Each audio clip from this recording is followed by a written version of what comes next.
Il faut le prendre comme un jeu en fait. Quand tu rentres chez toi, tu es heureux parce que tu as aidé, parce que tu as rendu service à quelqu'un, tu as rendu quelqu'un heureux. Évidemment, il y aura des moments où tu auras j'aide quelqu'un, peut-être qu'il va me faire un truc de ouf. Mais c'est pas grave, c'est le jeu. En fait, c'est pas parce que lui il t'a mis un coup de couteau, tu vas punir tout le monde.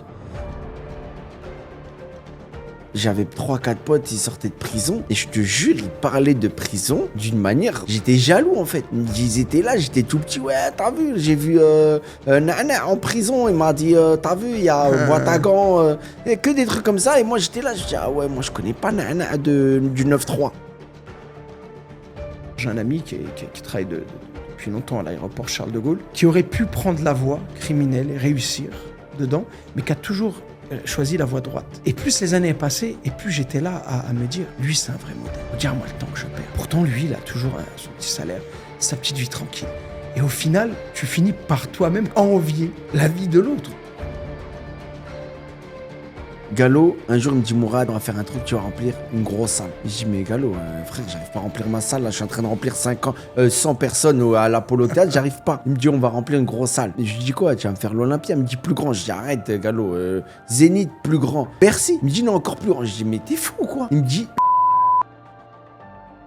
C'est le problème, c'est la personne qui dit Messi. Si t'es plein de Messi, tu vas rien faire. Et c'est tout le combat qu'on doit avoir avec les jeunes de quartier. Et regarde ceux qui réussissent en vérité. Que ce soit, on parlait de mecs d'Amazon, c'est qu'à un moment donné, ils ont dit je vais le faire. L'idée, c'est pas de devenir spécialement extrêmement riche ou quoi, mais c'est de réussir, d'aller là où on veut. En réalité, il y a une sélection naturelle aujourd'hui qui se fait, que même si on ne nous aime pas forcément, on est obligé de faire avec nous. Parce que les enfants d'immigrés sont devenus les élites. On est devenus les élites, frère. Que tu le veuilles ou non. Et si demain, je dois donner un petit conseil à des petits frères qui nous écoutent, je pense que la recette pour être heureux, en fait, c'est... En réalité, personne n'est personne et chacun est quelqu'un. Quand on comprend ça, on se concentre sur notre propre personne et on se rend compte que nous sommes notre propre fonds de commerce. Retrouvez dans mon podcast des parcours atypiques d'entrepreneurs intrépides qui ont su mettre leur petit grain de sel au moment opportun pour exhauster le goût de leur vie qui leur paraissait si fade. En fait, j'ai oublié de me présenter. Je suis le seul et l'unique, le chef Hassan. Il n'y en a pas deux comme moi, comme chaque invité de ce podcast. Salam alaikum tout le monde. Bonjour, comment allez-vous? Aujourd'hui, je vais recevoir dans mon petit grain de sel une personne que j'ai rencontrée via les réseaux et que j'ai rencontrée en chair et en os aussi, qui est aujourd'hui un de mes voisins et que j'aime beaucoup, déjà humainement, que je suis, et qui est de chez moi, de la région parisienne. Aujourd'hui, dans mon petit grain de sel, il va nous expliquer à quel moment dans sa vie il a su mettre sa petite pincée de sel qui a exhausté le goût de sa vie. Et cette personne aujourd'hui, c'est Mourad Kateb. Comment vas-tu, Mourad? Ça va, chef Hassan, Ça tu va vas bien? Tout va bien? Tranquille? Ça va? Alhamdoulilah. Déjà, ta présentation, elle est magnifique. C'est vrai, Machallah. ouais, simplement, mais... Simplement. Et naturellement, parce que c'est Naturellement. réel. On s'est rencontrés, puis il n'y a pas de hasard dans la vie. Puis aujourd'hui, tu es un de mes voisins, et je suis content. Moi, j'aime beaucoup quand je vais à la mosquée le vendredi, et que je te vois dans ton côté à gauche. Tu as toujours ta petite habitude. Je te jure. Tu rentres à gauche, la belle petite mosquée là à Targa, à côté du kick-off. Et je sais pas, des fois quand je dis, ah, ça me fait plaisir. Parce qu'on est toujours rassuré quand on est loin Pourtant, moi, ça fait 14 ans que j'ai quitté la France, mais ça nous fait toujours de bien de voir quelqu'un de chez nous, pas loin de nous, très loin de chez nous. Mais Tu vois? on va aller encore plus loin. Moi, avant de venir ici, on rentre dans le sujet, tu m'as un peu influencé, tu vois. Ah, Je regarde déjà tes vidéos où tu étais à Marrakech et tout. Et si tu te souviens bien, quand je suis arrivé, ou même avant que j'arrive, je t'ai appelé. Je t'ai Ouais, dit, c'est voilà, vrai. aide-moi à trouver un appart, C'est aide-moi à vrai, trouver c'est ça. vrai. Est-ce que tu connais ça, tu C'est connais vrai. ça? Tu vois, parce que j'avais ce truc où je sentais que tu étais apaisé, tu vois. Moi, j'étais Ah, là, franchement, c'est j'étais dur. un Hein. peu Mais stressé. déjà, alors avant tout, est-ce que tu peux te présenter? Je me présente, je m'appelle Mourad Katebe, mon nom de scène. C'est pas un nom de Mourad, moto, hein, c'est un nom de non, famille, Katebe. Kateb. Hein. Mon nom c'est Kateb, D'accord. comme l'écrivain Yassine Kateb. Et je suis humoriste et, Ouais. et j'ai un côté entrepreneur, si tu veux on en parlera. Ah, c'est pour ça que t'es là. Et voilà, ouais, j'ai un côté entrepreneur. T'es originaire d'où? Je suis de Ton âge, t'es Nanterre. pas obligé de dire, mais... Non, je suis de Nanterre, j'ai 34 ans et voilà, je suis père d'une fille de 3 ans. Machallah. Alhamdoulilah. Tu fais jeune, Allah Ibarak. Hein. Ouais, j'étais obligé Franchement, pour le show business, j'étais obligé. T'as bien fondu, là, faut que tu donnes Non, ton secret. Hein. Ah non, Ah, Machallah. D'accord, t'es de Nanterre, donc 92. Nanterre 92, j'ai grandi à Nanterre. T'es un vrai produit de Nanterre. Produit de Nanterre du début à la fin. J'ai même pas déménagé. J'ai fini jusqu'à que je me marie après. Et jusqu'à que tu viennes ici, donc à Marrakech. Voilà, Nanterre. Après Machallah. Marrakech, Et direct. t'es originaire d'où?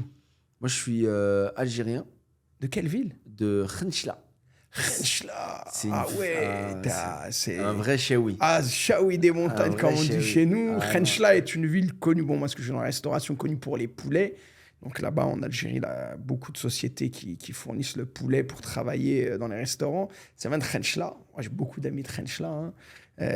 Ah ouais, les vrais Chaoui des montagnes. Ah non, les vrais D'accord, chéouis, machallah. mais c'est magnifique, Khenchla. Moi, je te jure, on en rigole souvent avec mes potes et tout, parce que c'est des mecs de haut rang. Mais moi, les Aurès, tout le côté montagne, et la population, elle est Ouais, c'est incroyable. vrai, c'est vrai. Les c'est chéouis vrai. sont incroyables. Et c'est vers la Tunisie, c'est ça hein. Ouais, c'est limite D'accord, Tunisie, tu machallah. vois. Et Nanterre, donc Nanterre, t'as grandi là-bas, t'étais à l'école là-bas. T'étais comment? Parce que moi, aujourd'hui, bon, on te connaît... Déjà, je pense que c'est inné. Tu devais être marrant, tu devais faire gaulerie à l'école, tu devais faire gaulerie dans la cité. Mais comment s'est passée la jeunesse à Nanterre? Bah, en vrai, c'était cool. Hein. Franchement, c'était cool. Moi, j'ai grandi avec ma grand-mère. D'accord. Mes parents sont décédés très tôt. D'accord, les deux. rahimahumullah. Allah yarhamhum. Et j'ai grandi avec ma grand-mère. Et franchement, tu sais, quand t'es petit, tu vois pas les problèmes, tu vois. T'as vu, je vais pas dire on a grandi dans la misère, parce que c'est pas vrai, parce qu'elle a tout fait pour nous, tu vois. Mais en gros, tu vois pas les... moi, j'ai su, quand ma grand-mère a décédé, j'ai su qu'elle touchait 900 € par mois. Et tu vois, ce truc-là, il était incroyable. 900 € par mois. Je l'ai su là, et quand elle est décédée, je me suis dit, mais tu te rends compte, j'ai vécu avec 900 € par mois. Pour ça, des fois, je me dis, on a des trains de vie de fou. Je vois les gens, ils se la racontent, ils ont des trains de vie incroyables. Je dis, mais frère, comment je peux... T'as vu, l'autre fois, avant-hier, il y a un mec qui me dit, j'ai donné 100 € de pourboire à un mec. Tu vois, il était à l'aise. Tu sais, il se la... Je dis, mais frère, 900 € par mois, je peux pas venir me la raconter. C'est là qu'on voit, moi, ce que je dis souvent, même dans le travail ou même humainement, dans les rencontres, que la baraka, ce n'est pas la quantité d'argent. Exactement. Et là, tu viens de nous montrer 900 € par mois. Ta grand-mère qui a réussi à donner une éducation, beaucoup d'amour. Et en réalité, moi, je dis toujours, on est une génération, parce que bon, tu es un peu plus jeune que moi, Ouais. je crois qu'on est une des dernières générations qui avons vraiment kiffé, en vérité. Je te jure, mais Avec un ballon, on refaisait le monde. Ah, de ouf. De 8h du matin à C'était 17h. C'était simple. D'ailleurs, on avait un jeu qui s'appelait le Tour du Monde. Je me souviens, même au basket, tout ça. Ouais. Et c'est vrai. Puis bon, Nanterre, c'est connu parce que c'est quand même la ville ou le berceau d'immigration aussi. Je crois que t'allais me dire de la drogue. Non. je- ça c'est autre chose. Nanterre est connue pour beaucoup d'autres choses. Ouais. Je sais aussi, c'était... C'est une ville riche déjà Nanterre, aussi. ouais, c'est une ville riche. Nanterre, je peux quand même. Colombe.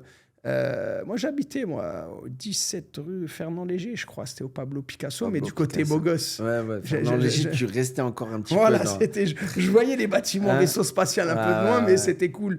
Et ouais, non, après, il y a beaucoup, en fait, à Paris, chaque, on va dire, département, banlieue, a sa ville un peu maîtresse, sa ville qui dirige, on va dire, qui lance les modes aussi, que ce soit dans la sandwicherie, que ce soit dans la sape, que ce soit dans les personnalités. Et Nanterre fait partie, dans le 92, d'une ville où il y a vraiment En tout cas, beaucoup quand de tu choses. parles de bouffe, vraiment, Nanterre, Ah ouais, on a quelque chose. toujours été réputé pour faire de la bonne bouffe. Et je pense qu'il y a beaucoup de projets qui démarrent de chez nous. Ah ouais, bien sûr, vois. bien sûr, bien Il y sûr. a C'est beaucoup très connu.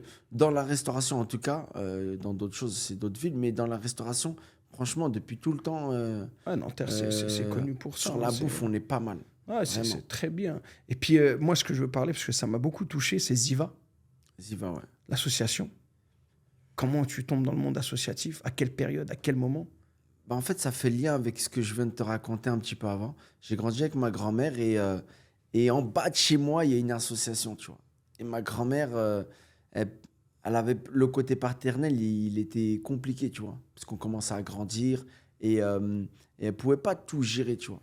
Et elle s'est appuyée sur l'association de mon quartier, dont le directeur, on parlera comment t'appelles ça? Grain de sel. Mon petit grain de sel. Mon petit Ouais, grain le de petit sel. grain de sel. On parlera qui a du fait- petit grain de sel qui a fait que c'est ce directeur-là qui s'appelle Hafid, lui aussi malheureusement qui est décédé, Allah yarhamou, Rahmallah. Hafid Ramouni, et qui avait ce côté un petit peu paternel et qui me faisait... cette association, si je dois la résumer, c'est l'association qui me faisait rêver. Et c'est vrai que dans nos quartiers, on a oublié de rêver, tu vois. Et ce directeur-là, à chaque fois, il me dit, rêve et après on voit si on peut le faire. Mais bloque-toi pas maintenant, tu vois. C'est-à-dire sur plein de choses, il me dit, hey, rêve, tu veux aller là, fais-le. Et je te jure que Hassan, j'ai tellement avancé avec lui sur la face, en fait, juste ne pas me bloquer. Tu vois, dans nos quartiers, on veut plus aller, on veut plus entreprendre loin, C'est tu vois. vrai. On veut entreprendre dans des petites boutiques, on veut faire ça, on veut faire ça. On peut pas imaginer être multimillionnaire parce qu'on a fait une société de ouf. On veut plus imaginer voyager à Los Angeles parce qu'on veut faire une start-up là-bas. C'est fort ce que je dis, parce que tu vois, quand tu me parles de lui, à travers lui, moi, que je ne connais pas, Ouais. on a un peu tous ce grand frère dans le quartier. Nous, à l'époque, on est De ouf. Mamadou Cissé, qui nous a permis aussi de vivre ça. On était très dur. Moi, je suis du 9-3, on était un peu plus compliqué. Et vraiment, tu vois, bon, il y a des promotions moi je connais bien parce que voilà, j'ai des amis, mais nous, c'était un peu plus complexe et on lui faisait beaucoup la misère, mais il nous a jamais laissé.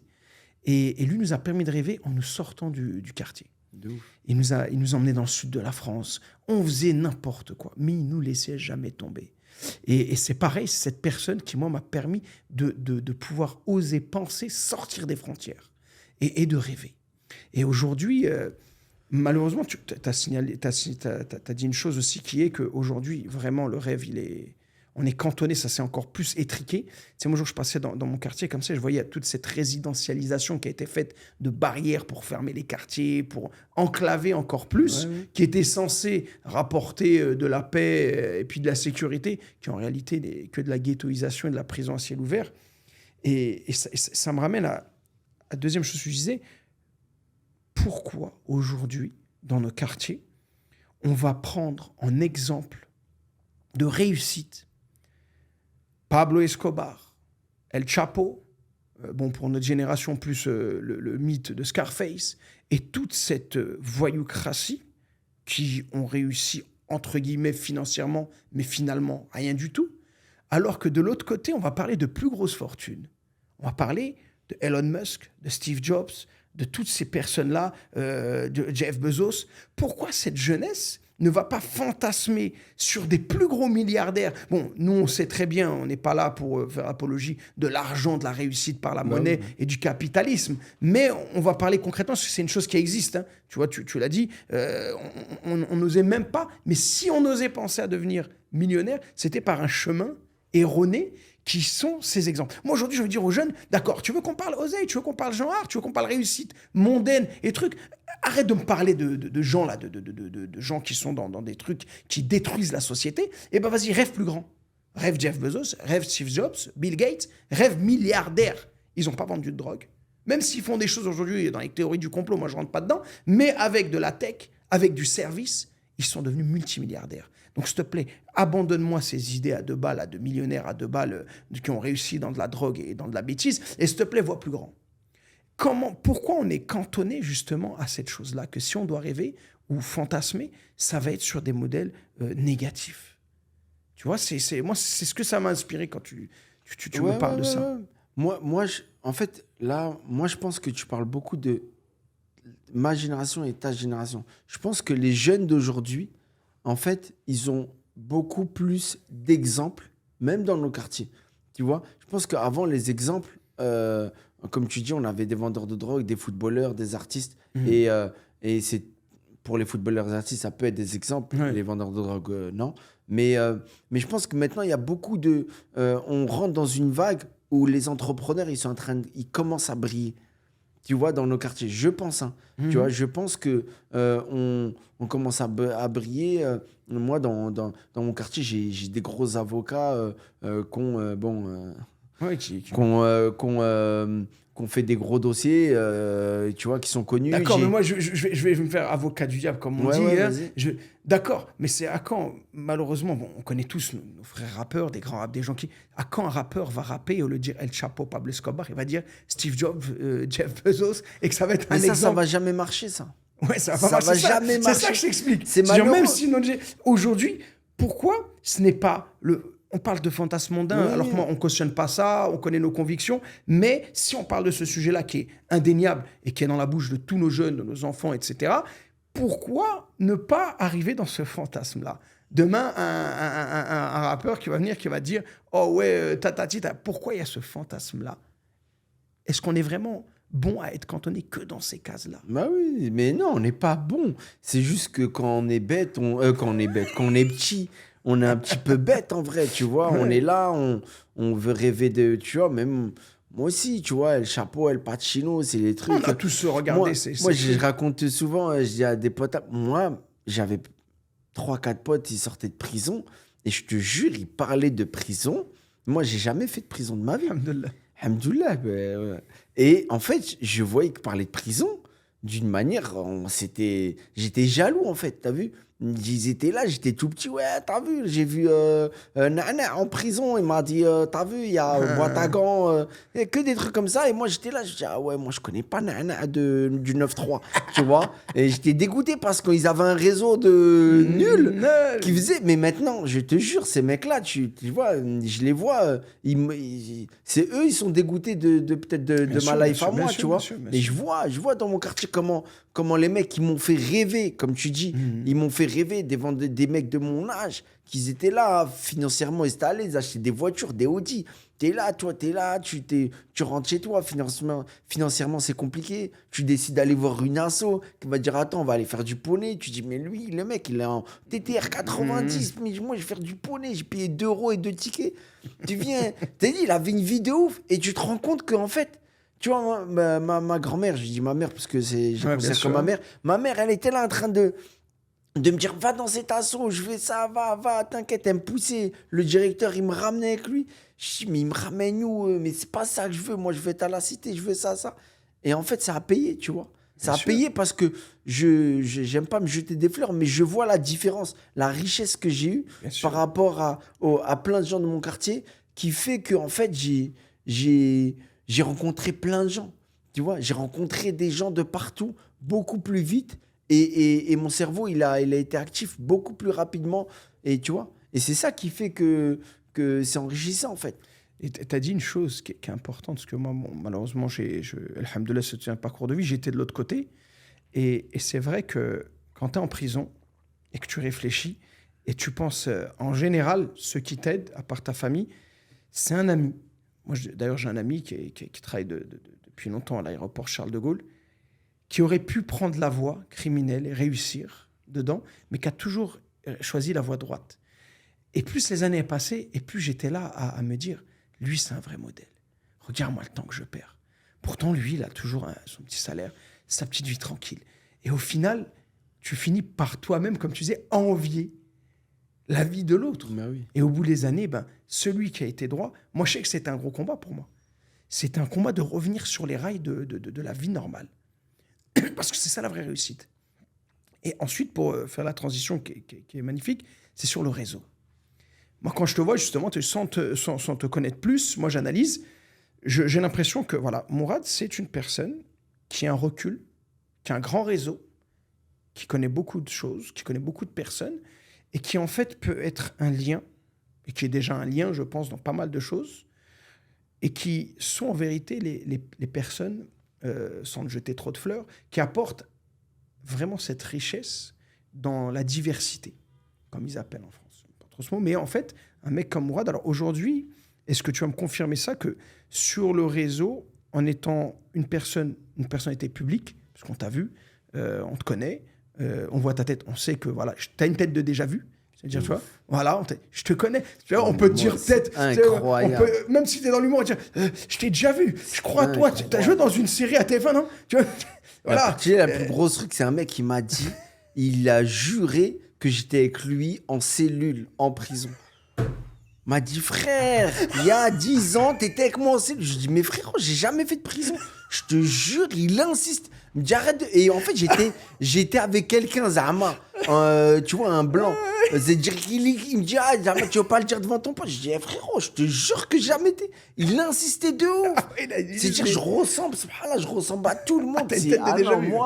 Moi, c'est T'as une incroyable. tête de déjà vu. Ah non, c'est Hein En vraiment... parlant de ça, j'ai vu que tu avais joué en 2018, c'est ça, dans la série, dans le film Neuilly, sa Neuilly, mère, sa mère. qui est tourné là-bas, à Nanterre, Pablo, c'est ça. ouais, Ouais, Nanterre. c'est ça qui est tourné là-bas. Donc, en fait, moi, je vois. Après, je pense, et c'est là on va parler du côté entrepreneur. Parce que moi, je suis un peu comme ça aussi. Tu as vu, avec un réseau, un ceci, cela, sans être super connu, parce qu'on a ce côté entrepreneur qui prend le dessus des fois. Tu sais, pour devenir une star, faut faire. Je pense qu'il faut vraiment le vouloir. C'est-à-dire tout abandonner pour se consacrer qu'à ça. Et c'est pas forcément dans le tempérament de l'entrepreneur. Vouloir être une star. Moi, je dis dans la vie, tu choisis. Soit tu es une légende à créer des vocations, des emplois et peut être un modèle de réussite, ou soit tu es une star. J'ai rien contre les gens qui veulent être des stars, mais ça crée des fans et des gens qui vont être attachés à toi et qui à un moment donné vont te lâcher parce que les cycles et les générations changent. Aujourd'hui, j'aimerais que tu me parles du côté entrepreneur. Parce que quand tu parles entrepreneur, j'aime bien. On voit les sérieux, le man, tu vois. Je vais te parler d'entrepreneur, juste, je vais répondre juste avant sur le côté un peu resta, un peu star. Moi, je pense que je suis au meilleur endroit de ma life. C'est-à-dire, je pense que c'est compliqué d'être une star. C'est-à-dire que t'en côtoies tous les bien jours, sûr, bien sûr. j'en côtoie, et je pense que mentalement, c'est compliqué, tu vois. T'arrives à un niveau où, en fait, tu perds des valeurs, tu perds des proches, tu t'embrouilles Bien avec sûr. des gens, tu commences à un peu dérouter, et en même temps, c'est un peu normal, tu vois. Ça veut dire ce que je suis... C'est bien ce que tu dis, cette force d'analyse, parce que des fois, chez nous, il y a les gens qui ont un peu tendance à un peu taper sur les gens connus. Et moi, je dis toujours, tu ne vis pas ça. Ah, tu Tu vis ne sais ça. pas ce qu'il vit. Je- Tu sais pas. Moi, comme tu as dit, on en connaît très personnellement. On voit, c'est à un moment donné, tu ne t'appartiens même plus à toi-même. C'est-à-dire, tu ne te contrôles, tu sais même plus. Tu sais même plus qui est qui, tu t'appartiens plus. C'est compliqué, ce jour, j'en discute tous les jours avec des potes, et je vais pas citer de nom d'artiste, mais tous les jours, on me dit, lui, regarde ce qu'il est devenu, lui, regarde ce qu'il a fait, lui, pourquoi il fait pas la communauté. Franchement, je les excuse pas, parce que c'est vrai que Oui, des fois. il y a des moments où tu peux faire, et il y a des moments, mais ils ont un train de vie de ouf, ils ont des gens. Malheureusement, c'est là où tout joue dans le cercle vertueux. C'est-à-dire qu'ils ont des gens autour qui leur mettent de la pommade tous les jours. Tu es dans un milieu où tu es la resta. Tous les gens qui sont autour de toi, ils sont là pour te mettre de la pommade. Même quand il y a des choses qui sont mauvaises, ils vont te le dire de manière pour garder un intérêt avec toi. Ils vont même pas te le dire clairement. Donc, c'est compliqué. Et vraiment, la seule chose, c'est des doigts pour eux, Bien pour sûr, que, bien sûr, bien sûr. pour qu'ils deviennent un peu plus Bien proches du peuple, comme on dit. Et voilà, c'est pour ça que je dis que moi, je suis à un positionnement où c'est cool, parce que je suis entre la resta et entre le mec, on va dire, un peu lambda, et qui fait que tu arrives à être proche de tes valeurs, et en même temps, tu arrives à avoir des avantages, tu vois, un peu des restas. Et alors, moi, mon analyse personnelle, quand je regarde, Mourad Kateb doit être une personne, déjà, un bon conseiller. C'est une personne qui n'est pas mauvaise à vivre. Et je pense quelqu'un de confiance. Pourquoi moi j'ai cette image-là? Parce que j'analyse, tu te retrouves, des fois je vois ta tête dans certains endroits, dans certains événements. Ouais. Je regarde, je dis, Machallah.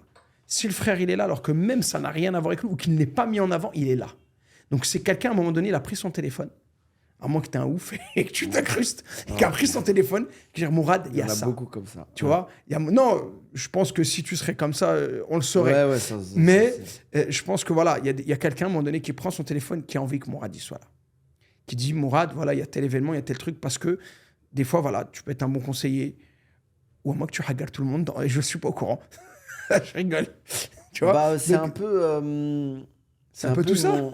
Non. Dis-moi pas que tu regardes les gens, non, merde, Non, coupe la caméra. J'ai jamais gagné de bagarre, Je moi. rigole. Je suis né, voilà. Je sais pas me battre. Je rigole. Je peux que menacer sur Snap. Après, je suis... Non, pour moi, c'est la deuxième... j'ai fait mon réseau Je pense que quand tu es une... Pendant longtemps, j'ai cru que il y avait que des mauvaises personnes dans le milieu. Ça a été compliqué parce que j'ai commencé un peu à me travestir un petit peu directement, à faire des choses qui ne me ressemblaient pas. Tu vois, on est passé, je sais pas si t'es passé par cette étape. Bien sûr. Moi, j'ai été longtemps dans la musique, Tu bien vois, sûr. c'est-à-dire On fait des choses qui n'ont rien à voir avec nous. Non, mais même humainement, à faire des coups de crasse, des petits trucs, tu vois, mais qui n'étaient pas élevés parce que je suis pas une mauvaise personne de Bien base. sûr, non. Ça veut dire, mais tu commençais à faire des choses parce qu'en fait, tu te rends compte que en fait, tu es obligé de faire de la médisance parce qu'en fait, tu vois que tout le monde est en train de parler sur tout le monde. Tu es obligé de faire des choses que tu dis, mais en fait, ça me ressemble pas, frère. Tu vois, j'étais avec des gens au début et je me dis, mais ils me ressemblent pas. Et en fait, mon deuxième. Comment on l'appelle? Grain de sel, la petite Grain de pincée de sel. sel, Pourquoi ouais. j'ai pincé de sel En plus, c'est que tu connais très bien. C'est Gallo qui a été une personne qui a été importante. Tu vois, je résume à trois personnes. Je mets toujours ma grand-mère en premier avant tout le monde, tu vois. Je pense que les gens qui mettent des parcours de vie, il y a beaucoup de gens qui sont là en train de dire lui il m'a aidé, lui il m'a aidé. Frère, la première personne qui t'a aidé, c'est tes parents. Voilà. C'est eux qui t'ont mis, qui ont été au-dessus de tout le monde. Et on a tendance à pas les dédicacer. Bien sûr, les et alors gratifier. Alors que le combat de notre vie, en vérité, c'est quoi? C'est de les rendre fiers de nous. Fiers de Tu nous. vois? Ils nous ont inculqué nos valeurs. Ils nous ont inculqué tout ce qu'il y a, notre religion aussi. Parce qu'avant tout, c'est Allah qui donne la guidée et l'hidayah. Mais nos parents, c'est vrai, sur terre. Et d'ailleurs, le plus grand péché après le shirk dans l'islam, c'est de couper les liens parentaux. Ouais. Et c'est pas pour rien. Et aujourd'hui, bien sûr. Et moi, je pense aussi, parce qu'on parlait de l'entrepreneuriat, je pense que ton côté entrepreneur a fait aussi que tu aies cette case de Mourad, on veut qu'il soit proche de nous aussi. Parce que moi, chez on a déjà eu de peu de discussions sur l'entrepreneuriat qu'on a eu. Ça, je me suis dit, le mec, ah ouais, quand même, voilà. Et tu me parlais justement, moi, j'allais t'en parler de Smile et de Gallo, parce que tu disais que c'était un personnage aussi important dans un passage de ta vie, qui pour moi est une des rares personnes dans cette époque qui a su justement garder certaines limites et ne pas passer de l'autre côté, malgré tout le poids que Smile a sur les épaules aujourd'hui, et même à une époque où l'influence était vraiment un haut niveau. Et franchement, voilà, moi ça je le vois par exemple. Je vois Mourad, il est là, dans les événements de Smile, ceci, cela. Quel est ce rapport et comme tu disais, qui est une des personnes, je pense, qui a beaucoup de place dans ta vie. Lui et moi, on s'est connus grâce à Rajat Jouatibé. On s'est connus de manière, tu vois, il était personne, j'étais personne. Et on s'est connus et ça a collé, tu vois. Ça a collé parce qu'en fait, c'est quelqu'un, tu vois, de vraiment... Je le vanne beaucoup, je fais beaucoup le N'Golo Kanté, tu vois, il aime bien faire. Je dis, alors on sait que t'es un escroc. Et à chaque fois, je lui dis ça. Et je dis, hey, tu ressembleras jamais à N'Golo Kanté, t'es un escroc. Et il aime pas quand je dis ça. C'est un vrai escroc en vrai. Mais en vrai, il a un côté un peu. Il a un côté, tu vois, frère en fait. Tu vois, il a un côté, quand il te parle, il y a un vrai côté businessman, c'est-à-dire il a un côté businessman, tu vois, mais en tout cas, je parle vraiment avec moi, il a un vrai côté frère, c'est-à-dire il a un vrai côté où il va me conseiller, il va m'orienter, il va me prévenir, et c'est important pour pas que je me casse la gueule. Bien sûr. Dans des moments où il me dit, Mourad, attention, là-bas, tu vas te casser la gueule. Fais attention, va pas là-bas. Ce mec-là, fais attention, tu vois. Essaye d'avoir un cercle vertueux. C'est lui qui me dit cercle vertueux, tu vois, d'avoir un vrai cercle. Comme ça, au moins, personne ne peut rentrer. Et quand tu as une pomme pourrie dans ton cercle, enlève-la. Et c'est tous ces trucs-là qui fait que tu avances plus rapidement. Et c'est un mélange de artiste et entrepreneur. C'est-à-dire que, en vrai, d'être bien entouré, d'avoir une équipe idéale avec des employés, d'avoir des associés au top, et bah, tout ça fait, et je me suis associé avec lui aussi dans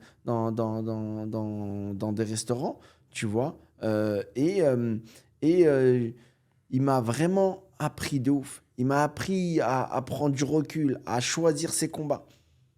Ne pas choisir. Tu vois, quand on est entrepreneur, on veut souvent, on est souvent remonté parce que les gens font pas comme toi. C'est vrai. Et souvent, ah mais non, mais c'est ça. Ouais, peut-être c'est la logique. ta logique. Peut-être c'est pas sa logique à lui. Peut-être il a une vision. Si toi, tu veux faire le design en bleu, lui, il veut le faire en rose, tranquille. On va trouver Mais tout ça fait qu'en fait, on s'embrouille rapidement avec plein de gens. Et lui, il m'a aidé à tempérer tout ça, tu vois. Et c'est C'est pour vrai ça. qu'il a, il a une force de. Moi, je l'ai connu quand j'ai commencé le développement de Chef Hassan. Et c'est vrai qu'en très peu de discussions, il m'a synthétisé et orienté dans ce domaine qu'on appelle, qu'on le veuille ou non, l'influence, tu vois. Ouais. Quand tu te mets, de toute façon, en avant et que des gens te suivent, même que ce soit un petit niveau ou aux millions de followers, c'est à un moment donné que tu influences des gens. Et c'est vrai que sur ça, voilà. Après, C'est un visionnaire. Mais vraiment, vraiment. Je vais raconter Après, je vais raconter une anecdote qui est, pour moi, l'anecdote la plus fou que j'ai vécue avec Gallo. Je te jure. Gallo, un jour, il me dit, Mourad, t'es un peu t'es un personnage un peu de loser, tu vois. Ça veut dire, t'as vu, t'es drôle de ouf, mais t'as vu, il manque quelque chose et tout. Il me dit, Mourad, on va faire un truc, tu vas remplir une grosse salle. Je dis, mais Gallo, frère, j'arrive pas à remplir ma salle. Là, je suis en train de remplir 100 personnes à l'Apollo Théâtre, j'arrive pas. Il me dit, on va remplir une grosse salle. Et je lui dis, quoi, tu vas me faire l'Olympia? Il me dit, plus grand. Je dis, arrête, Gallo, Zénith, plus grand. Je dis, il y a Bercy. Il me dit, non, encore plus grand. Je dis, mais t'es fou ou quoi? Il me dit, l'U-Arena. Je dis, mais, et tu vois, là, tu dis, il est timbré, là. Là, à ce moment-là, tu dis, Gallo, t'es fou. Il me dit, prends l'U-Arena, c'est à Nanterre. Je lui dis, ouais. Il me dit, prends rendez-vous avec le maire de Nanterre. Je vais voir le maire de Nanterre. Bonjour, monsieur le maire. Tu vois, il me connaît parce que c'était mon parrain avec l'assaut et tout. Il dit, je veux vous faire rencontrer Gallo. Il lui parle. Il lui dit, on prend l'U-Arena. Pour Mourad. Pour son spectacle. C'est bon. Le maire, il lui dit, c'est gratuit parce qu'on l'a une fois par an. Et on va te la donner à toi à la place de la donner au basket de Nanterre, si qui sont bien placés. Là, je me retrouve. Ah, ils ont bloqué le 14 février, Saint-Valentin, l'U-Arena. Gallo me dit, Omer, prends rendez-vous avec le patron de l'U-Arena. On rencontre le patron de l'U-Arena. Il lui explique le projet. Il lui dit, incroyable. Il lui dit, c'est bien et tout. Je suis partant, on va le faire et tout. Voilà. Donc, je vais vous aider. Faut filmer ce truc. À l'époque, maintenant, c'est des trucs, on prend des... Gallo me dit, il n'y a qu'un fou pour prendre ce projet-là financièrement. On va mettre des entrepreneurs de tout ton quartier, donc des Geladal, des Dada, tout ça. Il me dit, ils vont t'aider. Et on va aller voir un fou, Cyril Hanouna, qui était très à l'époque. Maintenant, on ne va plus le voir. Mais on va voir Cyril Hanouna. Cyril Hanouna, il dit, je pars, je suis chaud. Je dis, c'est quoi cette histoire? Le Arena. Ils vont faire, en fait, Cyril Hanouna, chronique et tout. Je me dis, mais on part de ça. Et à la fin, Covid. Covid. Je me suis dit, je n'ai pas vu la date. Covid. Et après, j'ai dit, après, on s'est déchauffé. Mais je te jure, tout était valide. Toutes les étapes étaient validées. J'arrive pas à remplir 100 personnes. Je me retrouve à faire un l'U-Arena. Ah ouais. Et l'aliment des planètes, il était au top. Tout le monde valide. Tu vois, il a one-shoté tout le monde avec un détail. Et c'était incroyable, le loser et tout. Mais ça, en réalité, quand tu fais une analyse, moi, je prends de mon expérience, tu vois, parce que pour avoir fait des très, très gros projets à l'époque, puis même aujourd'hui, ça, c'est une chose. C'est la force de persuasion.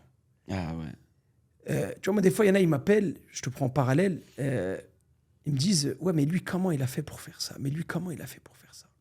Hier, j'en parlais, je faisais une petite story comme ça où je disais, que je n'ai pas balancé, mais que j'ai gardé pour une autre date. Si des personnes arrivent à faire ce projet, c'est qu'à un moment donné, il y a ce petit grain de sel de folie. Et surtout d'être sûr. Mais en réalité, ce qu'il a voulu te faire est très logique. Tu es une personnalité de Nanterre. Nanterre a une démographie, un certain nombre de populations avec un cercle autour, avec une zone de chalandise. Si tu es validé par le maire, tu es validé par le patron, mais bien sûr qu'on va la remplir, la salle. Et il a les capacités de Gallo de t'aider à remplir. Des hommes d'affaires de ton quartier qui ont réussi et qui ne sont pas n'importe qui. Derrière, il va te ramener des guests. Derrière, un truc à TPMP. Mais bien sûr, en réalité, c'est que quand il t'a dit ça, c'est un moment qu'il y pense et qu'il se dit, en fait, je pense qu'il a un cerveau qui marche très rapidement à se dire, voilà, toi, voilà comment il faut fonctionner pour lui. Mais c'est Et fou. c'est ça. T'as totalement Et c'est des raison. choses aujourd'hui que il est jeune, moi, comparé à moi, mais qu'on arrive à avoir. Et à l'époque, quand nous, on avait des succès dans des trucs, et même aujourd'hui dans certaines choses, c'est ce petit grain de sel de folie qui te dit, en fait, il n'y a pas de barrière. Il y a pas de... C'est le problème, c'est la personne qui dit Messi. Si tu es plein de Messi, tu vas rien faire. À part jeu pour l'Argentine, peut-être. Oh, jeu de mots. Ouais. J'ai dit que j'ai mis le schlag. Ah, tu pas vois, mal, pas mal. tu vois, en fait, au final, c'est de se dire, et c'est tout le combat qu'on doit avoir avec les jeunes de quartier, de leur dire, regarde. Et regarde ceux qui réussissent en vérité. Que ce soit, on parlait du mec d'Amazon ou le mec de... C'est qu'à un moment donné, ils ont dit, je vais le faire. Tiens, moi, aujourd'hui, depuis que tu parlais du Covid, moi, Chef Hassan, je l'ai commencé au Covid, sur l'appel d'un ami journaliste qui travaille chez Radio France, qui m'a dit, t'attends quoi? Je dis, regarde ma dégaine, je suis vieux. Moi, je ne sais même pas c'est quoi Instagram, moi. Il me dit, fais. Et là, j'ai retroussé les manches, je dis, vas-y, je fais. Mais par contre, si je fais, je ne reviens pas en arrière. Je fais, mais par contre, une vraie stratégie. Les pommes pourries à éviter. Même si des fois, tu crois que c'est une opportunité. Prive-toi, t'inquiète pas, tu arriveras là où tu veux. Même si tu prendras plus de temps. Et derrière ça, ce qui est magnifique, c'est de voir des cerveaux comme ça, de chez nous. Et j'espère qu'il y en aura plus. Tu vois, moi aujourd'hui, en tout cas, je pense que c'est ce qu'on essaie de faire, que ce soit un Mourad ou que ce soit un Chef Hassan ou bien des gens qui sont dans notre mindset, c'est de montrer, les gars, on peut aller là où on veut. L'idée, c'est pas de devenir spécialement extrêmement riche ou quoi, mais c'est de réussir, d'aller là où on veut. C'est de faire des choses. C'est de se dire, voilà, aujourd'hui, on a des frères qui fabriquent des voitures, mon frère. J'étais avant-hier avec Fawzi Nadjar, que je reçois bientôt sur le plateau, qui a inventé une voiture à hydrogène, frère, qu'on parle dans le monde entier. Il est associé sur ce projet avec Pininfarina, frérot. Nous, à l'époque, quand 406 Coupé il est sorti, qu'il était signé Pininfarina, c'est Ferrari. C'est Ferrari. Il y a ces frères-là. Donc imagine-toi. Il y en a plein d'autres. Ah ouais, mais c'est ce que je dis, c'est qu'il se passe vraiment quelque chose. Ça veut dire qu'en fait, là, malgré nous, maintenant, on est au Maroc et tout, mais tu vois que même en France, ça, il va se passer quelque chose. Il est en train de... À l'international. En fait, et dans l'international, c'est qu'en fait, tu vois, les entrepreneurs, les gens de quartier, ils sont partout. Ils sont dans des postes de plus en plus stratégiques. Tu vois, l'autre fois, on parlait, il y a une meuf de LVMH, une rebeu qui travaille chez Louis Vuitton, qui est là, qui est bien placée. Tu vois, il y a des gens, il y a des entrepreneurs comme Moussa Camara qui connaît des gros trucs. Tu vois, il y a plein, il y a des gens vraiment intéressants de fou et qui sont dans des postes les plus stratégiques de fou. Et ça va nous faire vraiment avancer. Et le côté positif de tout ça, parce qu'on vit quand même une période très dure. Tu vois, on vit une période qui Très paradoxal, très schizophrène qui est aussi. ouf. Tu te dis et tout, faut rester en France, partir, truc et tout. Mais je pense que l'étape d'après, c'est que on n'aura plus le choix. On va devoir faire avec nous. Et en fait, nous, quand je dis la banlieue, on va être dans des endroits encore plus stratégiques. Ça veut dire qu'on va être, tu vois, que ce soit dans la politique, que ce soit dans des gros postes dans des grosses sociétés multinationales. Et voilà, et en plus, on est aujourd'hui, content. c'est normal. En fait, c'est une sélection. En vérité, même si... alors moi, je suis pas justement, cette émission, on n'est pas dans la culture de la victimisation ou quoi. Ça nous servira à rien.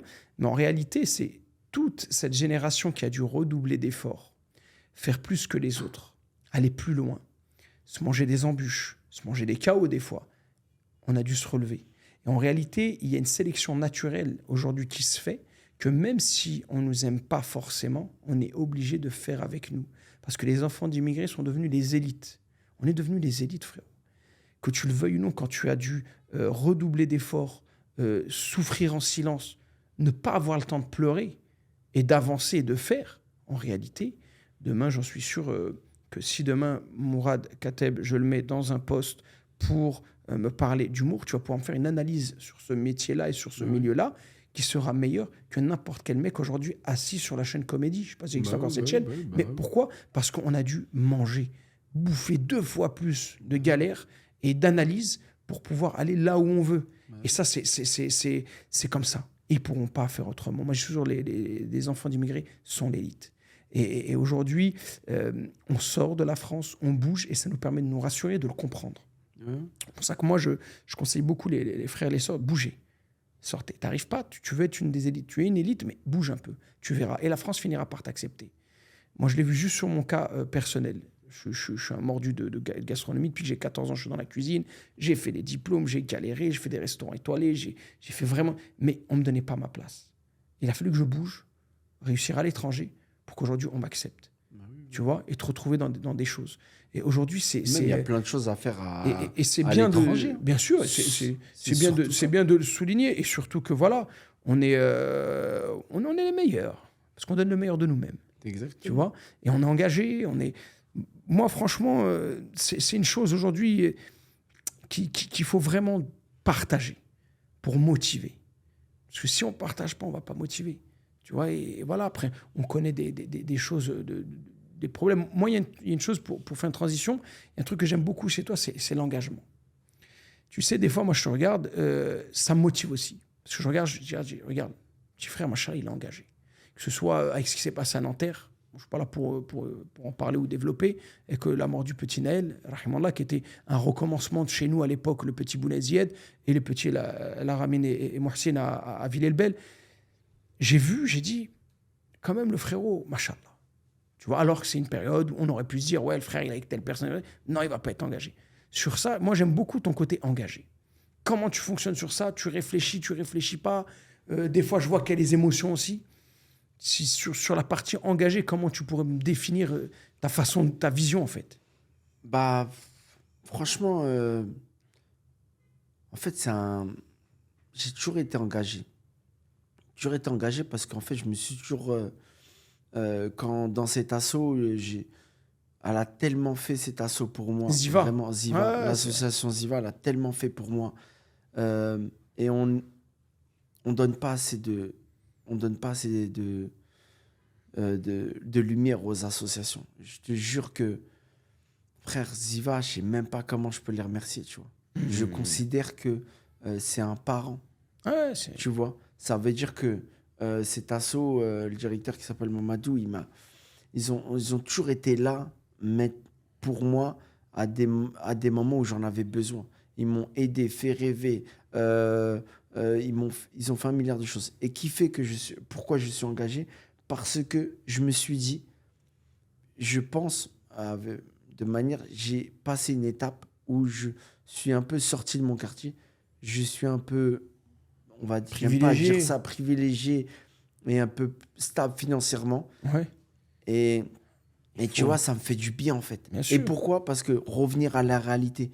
Moi là, je te parle, dans cet assaut, j'ai eu une dame qui a un an, j'ai pas besoin de dire son nom, qui tous les jours aide des mamans à payer une facture au téléphone, payer sa facture, pas financièrement, juste aller sur Internet, payer une facture.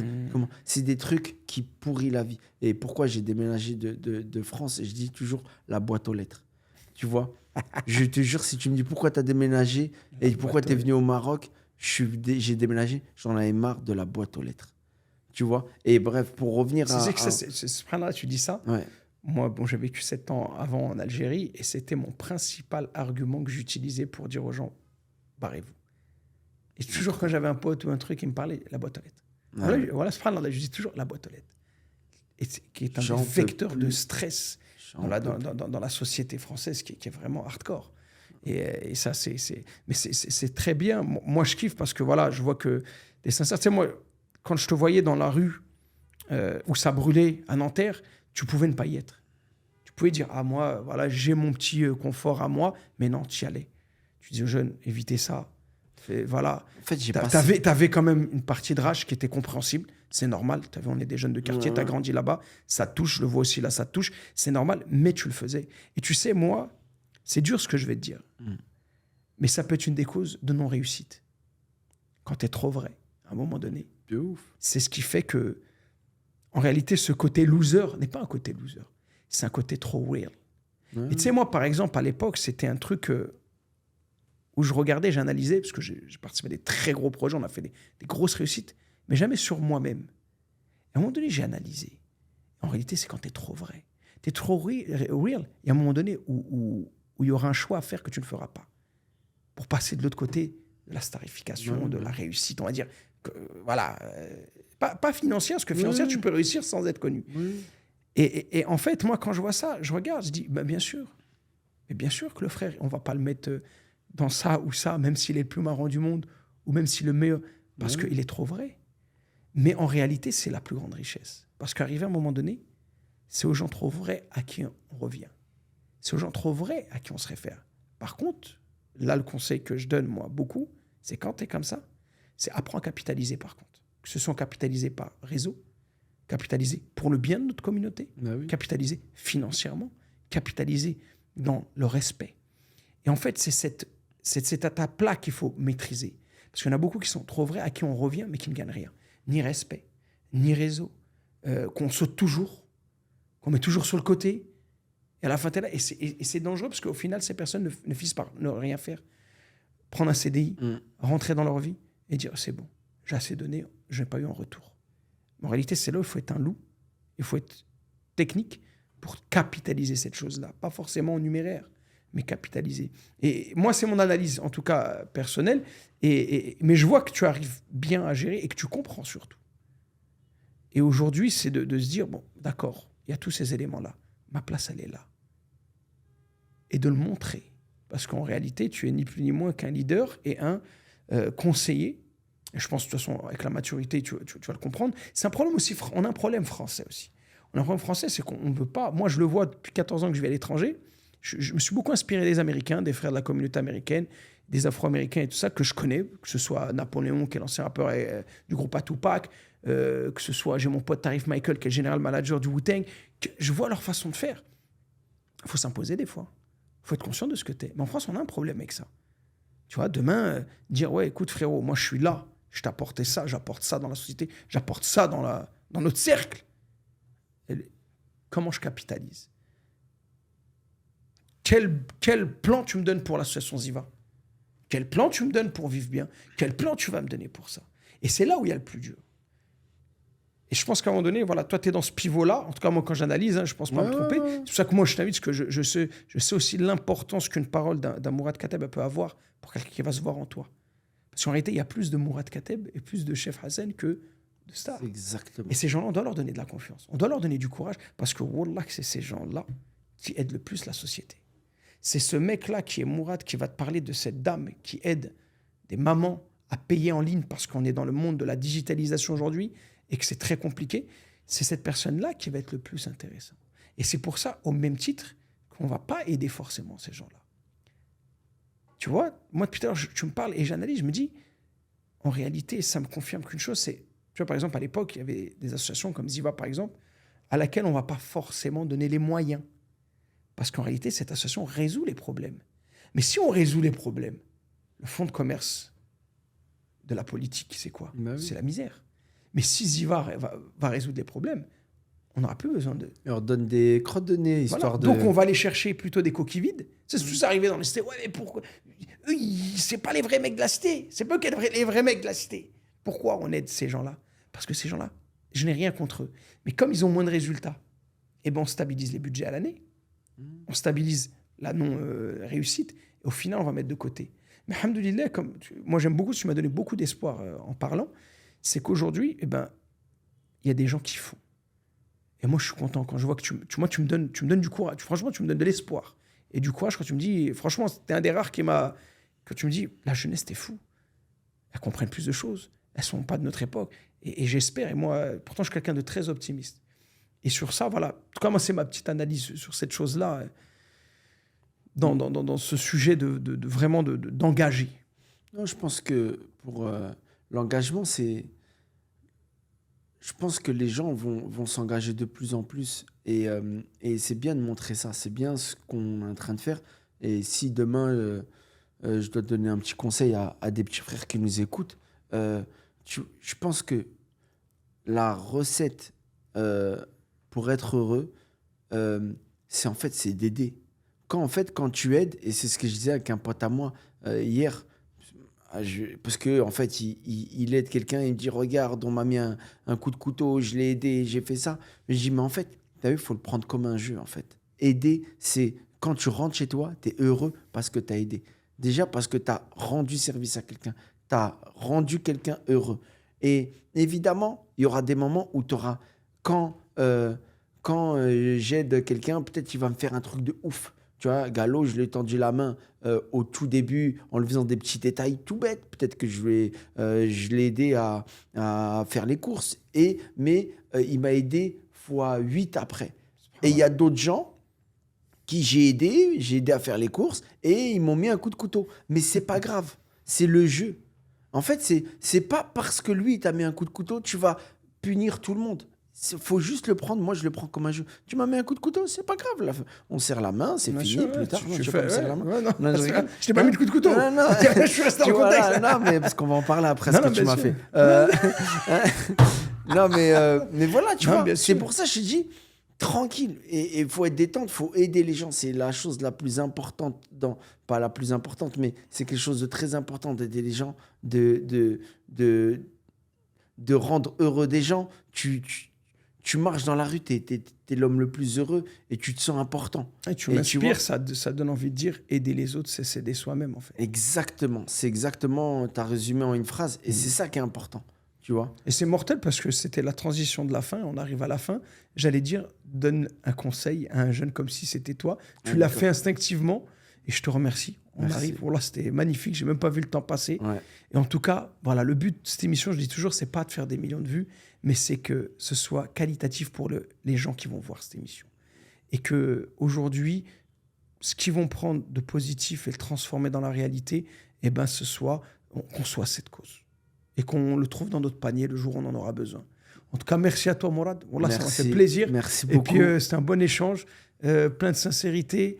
Et puis voilà, puis j'en ai appris un peu plus sur toi. Mais on fera un petit battle cuisine, parce que tu as quand même le BEP cuisine. Hein. Ouais, ça fait Et longtemps. tu vois, très sérieux, on va te remettre dans les rails. Ouais, on va En tout mettre cas, dans les merci rails. à toi, mon frère. Voilà, barakallahu Merci fik. beaucoup. Et ben voilà, c'est la fin de cet épisode de MPGS, mon petit grain de sel. Donc voilà, abonnez-vous à la chaîne, mettez le pouce. Hein, je connais pas trop ça, je suis nouveau. Mais en tout cas, partagez un maximum, parce que ça peut aider beaucoup de gens. Et ça aide. Et puis, comme on vient de le dire avec Mourad, aider les autres, c'est s'aider soi-même. Donc voilà, merci à vous et au prochain épisode.